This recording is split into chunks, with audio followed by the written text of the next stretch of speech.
I have one question for you today.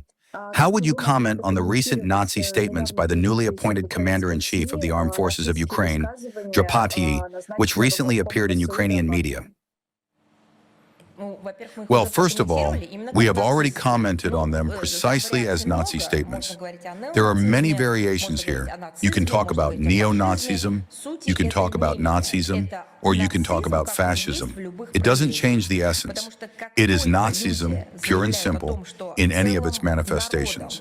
Because the moment people declare that entire nations, races, or ethnic groups have no right to live, that they are supposedly unworthy of existence, you are dealing with Nazism. This is proven by history. This was outlawed by the Nuremberg Tribunal. What I mean is that it received an international legal verdict that is not subject to revision. And anything that aligns with this ideology, and especially as in this case directly copies it, is firstly naturally called Nazism. In its various manifestations, you can, as I said, fill in the rest yourselves. But this is Nazism. Secondly, it is immoral, illegal, and contrary to the outcomes and findings of the Nuremberg Tribunal. Should I repeat what he said? I don't think so. Because you know, all these monstrous statements, they are not monstrous just in relation to our country. They are monstrous in and of themselves. They speak to how deeply society in Ukraine, and I'm not even talking about the political leadership, but society as a whole, is infected with the ideas of Nazism and neo-Nazism. And if people holding official posts can allow themselves to parrot the declarations and ideology of those who were clearly and forever recognized as absolute evil in human history, I mean the Nazis and fascists, then that says everything. After all, Drapatyi demonstrated his Nazi essence not only in word, but in deed. Just look back at Donbass on May 9, 2014, in Mariupol. It was specifically Drapatyi, driving an infantry fighting vehicle, attempted to run over peaceful citizens who were resisting and protesting against the decisions of the national radicals who had seized power. Decisions to ban the Russian language and cancel the celebration of Victory Day. That was May 9, 2014.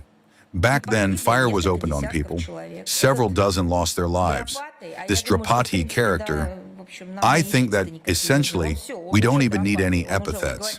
He says it all. He is already Drapatyi.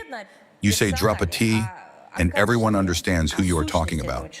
Not specifically about the individual, but about the quality, the essence of this man, if one can even still refer to him as such.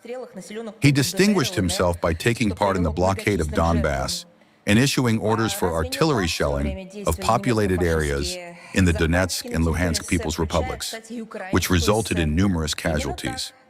And isn't that exactly how the German fascist invaders acted the whole time on the territory of the Soviet Union, including the Ukrainian Soviet Socialist Republic? Exactly like that. And they were aided in terrorizing Soviet citizens by Bandera collaborators from the Ukrainian insurgent army. The very same ones who, apparently, are set to become part of this pantheon at the Kiev-Pechersk Lavra. They were aided by the Schutzstaffel Galicia Division, the Roland and Nachtigall battalions, and the rest of that scum.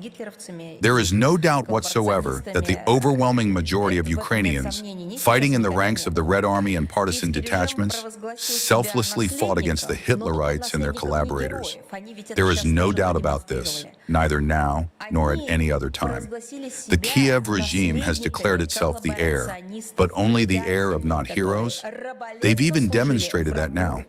They've declared themselves the heirs of collaborators, of traitors who servilely serve the enemy of the Ukrainian people. Today they are creating those very pantheons we have spoken about so often. They are bestowing state honors upon them. They are constructing large-scale memorial complexes in their honor.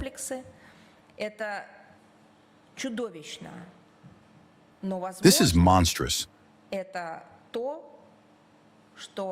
But perhaps this is precisely what has convinced even the biggest skeptics of who we are up against. These are Nazis, this is Nazism, this is neo-Nazism, and once again, now in full view for everyone to see, it reaffirms the relevance of the goals and objectives of the special military operation.